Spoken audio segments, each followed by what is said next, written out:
안녕하세요. 오늘도 사연살롱을 찾아주셔서 감사합니다. 경기도에 사는 30대 여성이에요. 어릴 때 제 별명은 냉면이었어요. 제 친정이 냉면집을 하거든요. 친할머니 때부터 이어져 내려온 52년 전통 냉면집을요. 30도 안 된 나이에 사고로 남편을 잃고 시장통에서 냉면집을 하셨던 친할머니는 당신과 닮은 며느리한테 그 가게를 물려주셨어요. 저희 엄마 역시 30줄에 상처하고 우리 남매를 키워야 했거든요. 처음부터 저희 엄마한테 가게를 물려줄 생각을 하셨던 건 아니었대요.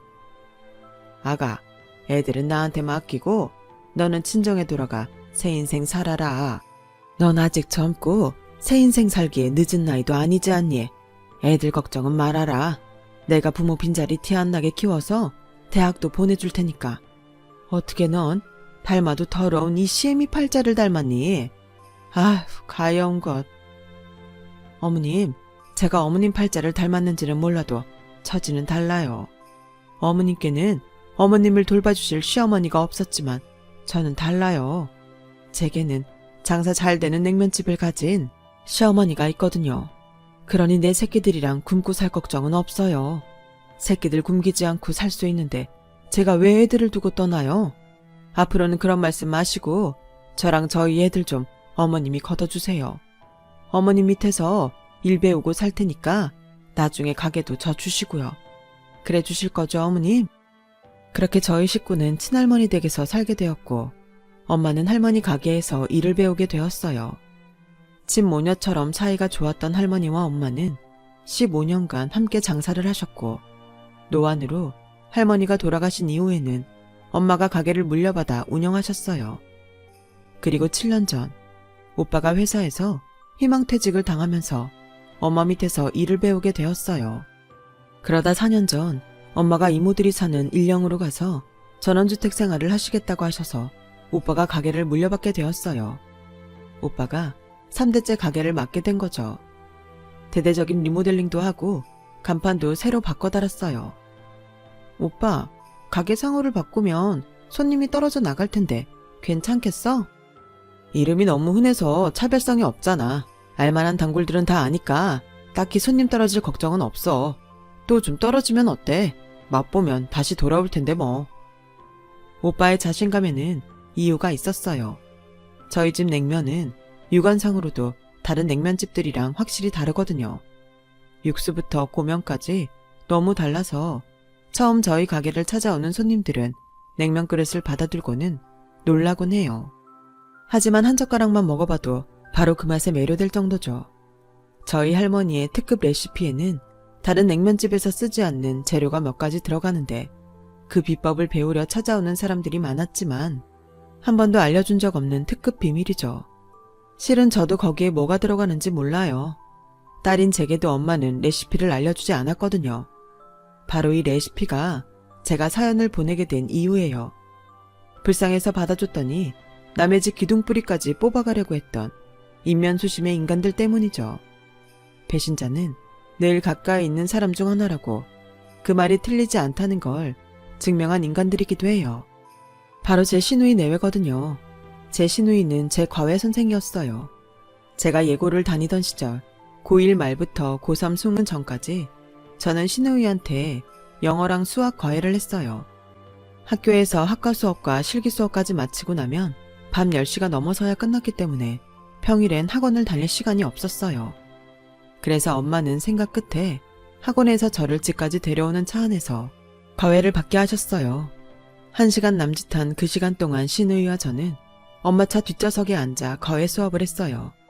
늦은 시간에 그것도 차 안에서 과외를 하겠다는 사람은 흔치 않았어요. 다들 한두 어달 하다가 이런저런 핑계를 대고 그만두기 일쑤였죠. 솔직히 어두침침하고 흔들리는 차 안에서 과외를 하다니 미친 짓이죠. 게다가 12시가 다 돼서야 수업이 끝나고 내일 막차를 타고 집에 돌아가야 하는데 왜 안 그렇겠어요? 그런데도 시누이는 그 힘든 생활을 2년 넘게 했어요. 집 형편이 어려워서 자기가 등록금을 벌지 않으면 안 되는 상황이었거든요. 머리도 좋고 생활력도 강해서 어디에 떨어져도 살아날 사람이었죠. 과외 실력도 좋았고요. 덕분에 제가 성적도 많이 올릴 수 있었고 내신뿐만 아니라 수능 시험도 도움을 많이 받았어요. 위대 특성상 수능이 끝나면 바로 실기시험 준비에 들어가게 되는데 저 역시도 그랬어요. 그래서 실기시험 준비에 들어가기 전에 모처럼 시간을 내서 신우이랑 하루 놀기로 했어요. 3년 동안 학교랑 집 밖에 모르는 생활을 했던 탓에 신우이한테 연대 구경 좀 시켜달라고 졸랐어요. 신우이가 연대생이었거든요. 우리 학교에 가자고? 별로 볼 것도 없을 텐데. 그러지 말고 홍대 가자. 홍대는 볼 것도 많고 놀 데도 많잖아. 언니, 홍대는 내가 합격해서 천천히 둘러볼 테니까 언니네 학교 구경 좀 시켜줘. 연대는 미대가 없어서 지금 아니면 가볼 일 없단 말이야. 제가 끈질기게 부탁한 끝에 신우이는 마지못해 저를 데리고 연대로 갔어요. 입구부터 주작대로처럼 쭉 뻗어있는 중앙로가 인상적이더라고요. 그 길을 따라 걷는데 신우이 행동이 좀 어색해 보였어요. 마치 낯선 관광지를 찾은 관광객처럼 사방을 두리번거리더라고요. 언니, 왜 그렇게 두리번거려? 꼭 남의 학교 온 것처럼? 저는 별 뜻 없이 한 말이었는데 그 말에 신우이 표정이 굳더라고요. 그리곤 어색하게 한참을 걸었어요. 날도 추워서 건물 안으로 들어가고 싶은 마음에 신우이네 과 강의실을 보여달라고 했는데 순간 당황한 표정으로 누나를 굴리더라고요. 그러더니 어렵게 입을 뗐어요. 예솔아, 실은 내가 그동안 너랑 너희 어머님한테 거짓말을 했어. 나 사실은 연대생 아니야. 처음 너 과외 시작할 때 가져갔던 재학증명서는 내 남동생 거였어. 늦었지만 미안하다. 너무 놀라서 말도 안 나왔어요. 그동안 감쪽같이 속았거든요. 시간에 쫓겨 차 안에서 수업을 하다 보니 따로 얘기를 나눌 시간도 없어서 신우이에 대해 아는 게 별로 없었지만 그렇다고 이렇게 뒤통수를 칠 줄은 몰랐어요. 그럼 언니는 어느 대학 다니는데요? 그게 졸업한 지 좀 됐어. 나 전문대 나왔거든. 연대생이 아니라는 말보다 전문대를 나왔다는 말이 더 놀라웠어요.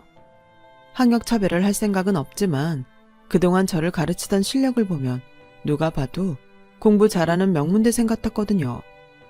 비록 내가 전문대를 나오긴 했지만 공부는 정말 잘했어. 너도 나한테 배워봤으니까 알 거 아냐. 나도 서울 4년제 대학 정도는 충분히 들어갈 성적이었는데 집안 사정이 안 좋아서 전문대 들어간 거야. 한 해에 2명이나 대학에 들어가면 부담이 너무 크잖아. 그래서 나는 전액 장학금 받고 전문대 들어갔고 쌍둥이 동생은 연대에 들어가게 된 거지. 쌍둥이 동생이라면 아까 말한 연대 다닌다는 남동생이요? 제대하고 다음 학기에 복학한다고 지금 한창 알바 중이야. 이 근처 카페에서 알바하는데 이럴 줄 알았으면 진짜 거기로 갈 걸 그랬다. 추운데 밖에서 궁상 떨 거 없이. 지금이라도 가서 인사할래? 내 동생 완전 꽃미남이야. 여자들한테 인기도 많다니까. 워낙 여자한테 관심이 없어서 지금껏 연애 한 번 못 해봤지만. 그러지 말고 가자. 가서 남동생한테 따뜻한 커피라도 쏘라고 해야겠다. 신우이를 따라 근처 카페로 가게 된 저는 거기서 남편을 처음 만났고 한눈에 반해버렸어요. 키도 크고 잘생긴 데다 말수도 적어서 왠지 신비감이 느껴지는 남자였거든요. 몇 마디 대화에도 공대생 특유의 이과적 스마트함이 뿜뿜하는데 정말 멋있었어요. 방금 전 신우이의 커밍아웃에 충격을 받았던 건 기억도 안 날 정도였죠. 어쩌면 이것도 다 신우이 계략이 아니었을까 생각되지만요. 제 신우이는 상상을 초월할 정도로 엄청 영악한 인간이거든요. 남편을 만나고 보니 연대에 미대가 없는 게 천추의 한이 될 것 같았어요. 같은 대학에 다니면 좀 더 가까워질 수 있을 테니까요. 어떻게 하면 남편과 가까워질 수 있을까 고민하던 저는 홍대 미대 진학의 꿈을 버리고 연대 근처에 있는 이대에 진학하기로 결심했어요. 각 대학들의 미대 시험은 학교마다 풍이 달라서 수능이 끝나면 성적에 맞춰 대학별 실기반을 만드는데 저는 이대반에 들어갔어요. 담임은 한예종을 노려보지 그러냐고 했지만 남편한테 푹 빠져있던 저는 기어이 고집을 부려 이대반에 들어갔고 합격까지 하게 됐어요. 전철역에서 가까운 이대 정문으로 다녀도 될 걸 굳이 이대 후문으로 나와서 풍물거리를 통해 신촌역에서 전철을 타고 다녔어요. 하지만 좀처럼 만날 기회는 없었어요. 남편이 학기가 시작되자 카페 알바를 그만두는 바람에 마지막 끈까지 떨어져 버렸거든요. 3개월 넘게 연대 주변을 어슬렁거리던 저는 하는 수 없이 신우이한테 연락을 했어요. 그랬더니 네가 먼저 전화하려고? 아서라. 처음부터 저 자세로 나가면 안 돼. 내가 이번 주 주말에 남동생 데리고 극장에 갈 테니까 거기서 우연히 만난 것처럼 하자. 넌 친구한테 발음 맞은 것처럼 해서 같이 영화 보고 밥 먹자고. 중간에 내가 눈치껏 빠져줄 테니까 둘이서 데이트해. 쌤, 고마워요. 진짜 쌤 아니었으면 완전 헛발질만 할 뻔했어요. 제가 오빠랑 잘 되면 쌤한테 진짜 잘할게요. 정말이에요. 알았어. 대신 내 동생이랑 잘 되면 다 내 덕이라는 거 절대 잊지 마. 그날 신우이의 도움으로 며칠 뒤 저는 남편과 조우할 수 있었고 그 일을 계기로 사귀게 되었어요. 남편은 어쩜 그렇게 신우이랑 다른지 외모부터 성격까지 비슷한 게 하나도 없었어요. 쌍둥이라고 말하지 않으면 아무도 안 믿을 정도로요. 솔직히 신우이는 사람이 약삭 빠르고 교활한 구석이 있는데 반면에 남편은 우직하고 순박한 사람이었어요. 말수도 적고 속을 드러내지 않는 남편이 가끔은 답답하기도 했는데 나중에 남편이 살아온 얘기를 들어보니 남편의 성격이 그렇게 형성된 이유를 알 것도 같았어요. 비록 다른 대학을 다녔지만 지리적으로 가까웠던 덕에 우리는 자주 만날 수 있었어요. 그때까지만 해도 제가 남편을 더 좋아해서 제가 매달리는 느낌이었어요. 그러다 대학을 졸업하고 취직을 하고는 상황이 변하기 시작했어요. 너무 표현을 안 하는 남편한테 서운했던 마음이 쌓여서 내가 왜 이런 대접을 받으면서까지 이 남자를 만나야 하나? 회의감이 들었거든요. 신우이는 동생 성격이 원래 무뚝뚝할 뿐이지 속마음은 다르다고 애써 좋은 쪽으로 얘기해줬지만 그것도 한두 번이지 더는 안 되겠더라고요. 그래서 연애한 지 7년 만에 헤어지자고 말했어요. 그랬더니 남편은 놀란 표정으로 말을 잇지 못했어요. 그렇게 침묵이 이어졌고 애써 미소를 지으면서 알겠다고 하더군요. 그 모습에 우라가 치밀었어요. 뭐? 알겠다고? 자기 정말 못됐다. 우리 7년이나 사귄 거 알긴 해? 어떻게 그렇게 쉽게 알겠다는 말을 할 수가 있어? 혹시 그동안 내가 헤어지자는 말 할 때까지 기다렸던 거야? 진작부터 나랑 끝낼 마음 있었는데 내가 먼저 말할 때까지 잠자코 기다렸던 거냐고. 정말 무서운 사람이다. 자기 같은 사람한테 7년이나 애정을 쏟아부은 내가 바보였어. 이런 남자가 뭐가 좋다고. 결국 말도 끝맺기 전에 눈물이 쏟아지고 말았어요. 슬퍼서가 아니라 억울해서 그랬어요. 적어도 나는 시간이 지나면 자기가 나한테 마음을 열어줄 줄 알았어. 내가 먼저 좋아했고 내가 더 많이 좋아했던 거 인정해. 그래도 7년이나 만났으면 자기도 조금은 변할 거라 생각했다고. 어쩜 이렇게 사람을 비참하게 만들어? 자기가 뭔데? 싫으면 사귀지를 말든가. 왜 이제껏 나를 만나준 거냐고. 불쌍해서? 아니면 혼자 다니기 심심해서? 말해봐 이 자식아. 그러자 남편은 굳게 닫고 있던 입을 열었어요. 미안해. 난 내가 널 좋아하는 마음을 드러내면 네가 나한테 실증낼까봐 겁이 났어. 네가 날 버리고 갈까봐 겁나서 표현을 할 수 없더라고. 엄마한테 버려진 뒤로 사람한테 내 속마음을 드러내는 게 두려웠거든. 지난 7년 동안 한순간도 너를 사랑하지 않은 적이 없어. 너는 네가 먼저 나한테 반했다고 말하지만 아니야. 내가 먼저야. 누나 데리러 너희 집 근처에 갔다가 교복 차림으로 차 안에서 내리는 널 봤거든. 그때 이미 난 네가 좋았어. 원래 나한테 들어온 과외짤이었는데 군입대 때문에 못하게 된 게 얼마나 분했는지 몰라. 누나가 내 이름으로 대신 과외를 맡겠다고 해준 게 그나마 다행이라고 위안 삼았을 정도로 말이야. 덕분에 휴가 나와서 누나 핑계대고 멀리서나마 널 볼 수 있었으니까. 내 마음은 그때랑 지금이랑 같아. 여전히 나한테는 너밖에 없어. 남편의 말에 헛웃음이 났어요. 이 사람 정말 지독한 인간이다 싶으면서도 한편으로 가엾다는 생각이 들었거든요. 도대체 어떻게 살아왔길래 자기 감정을 그렇게 누르고 살 수 있는 걸까요? 일찍도 말한다. 왜 차라리 나 죽고 난 다음에 내 무덤에 와서 고백하지 그랬어? 진작 말했으면 그동안 나 혼자 소갈이 하진 않았을 거 아니야. 미안해. 내가 앞으로 노력할게. 노력 안 하기만 해. 그땐 진짜 끝이야. 근데 엄마한테 버려지다니? 그게 무슨 소리야? 지난번에 자기한테 전화했을 때 어머님이 받으셨는데? 사실은 그게 말이야. 사귄 지 7년이나 돼서야 저는 남편의 가정사를 들을 수 있었어요. 남편네 집은 재혼 가정이었어요. 아버님이 남편 친모랑 헤어지고 나서 지금의 어머님과 재혼한 거였죠. 신우이는 시어머니가 데리고 들어온 자식이었어요. 재혼 후 이사를 한 뒤 재혼 가정인 걸 숨기려고 남편과 신우이가 일란성 쌍둥이인 것처럼 주변에 말하고 살았더라고요. 저도 그렇게 알고 있었고요. 누나한테는 모르는 척 해줘. 주변에 알려지는 거 싫어하거든. 기가 막혀.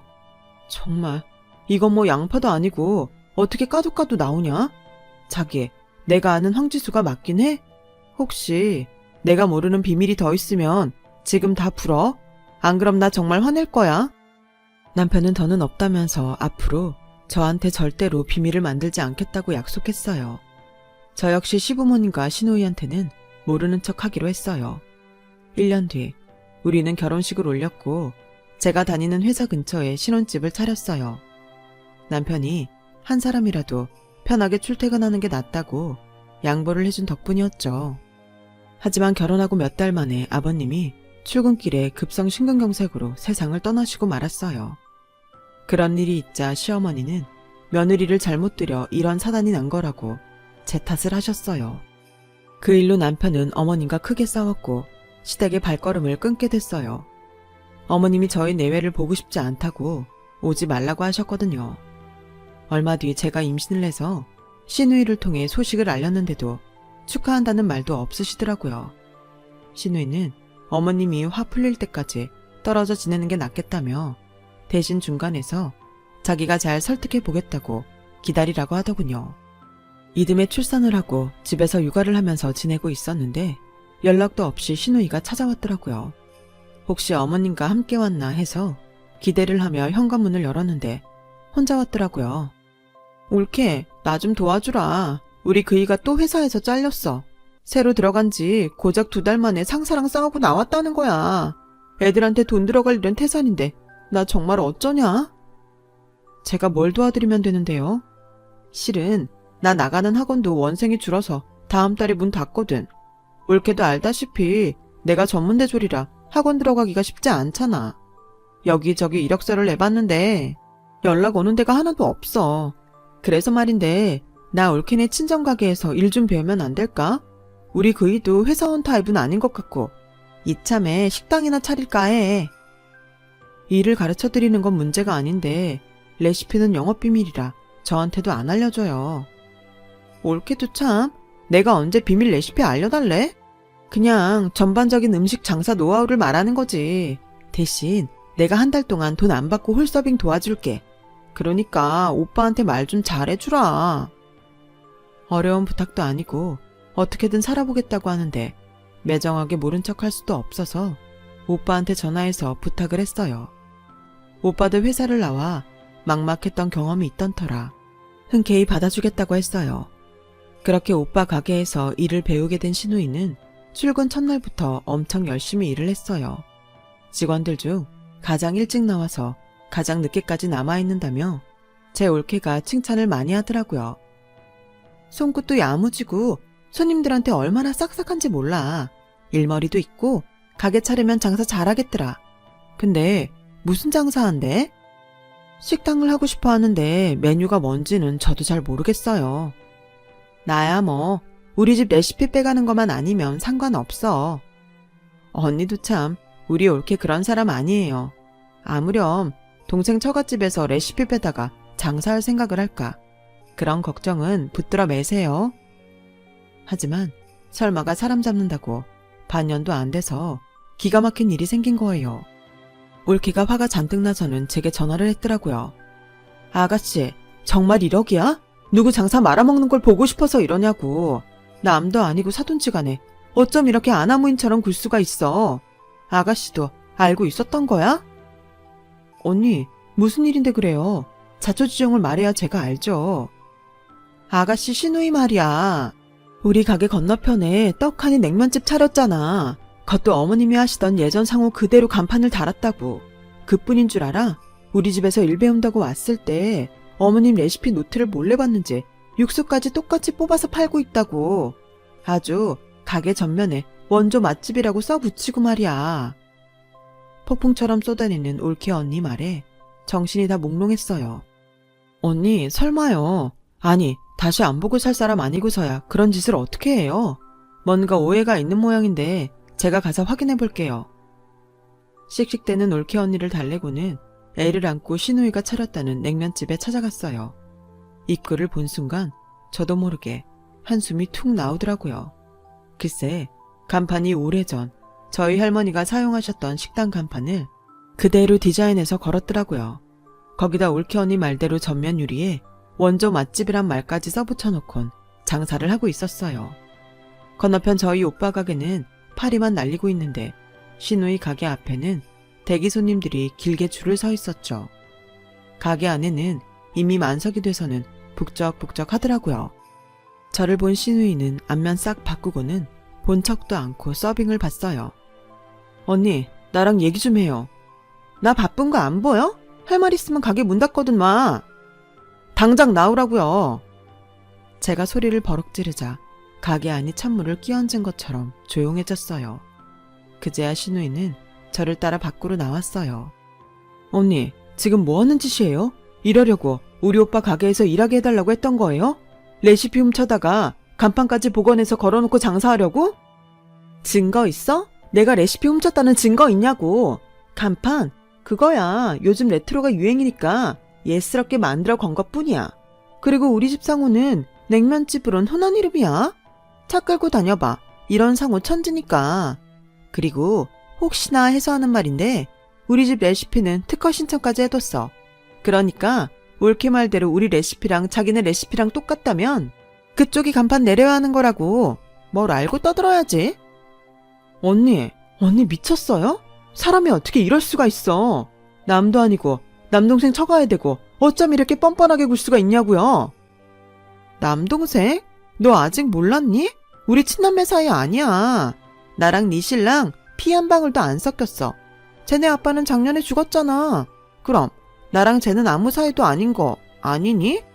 괜히 가족 어쩌고 하면서 비벼볼 생각인 모양인데 나한텐 그런 거 안 통해.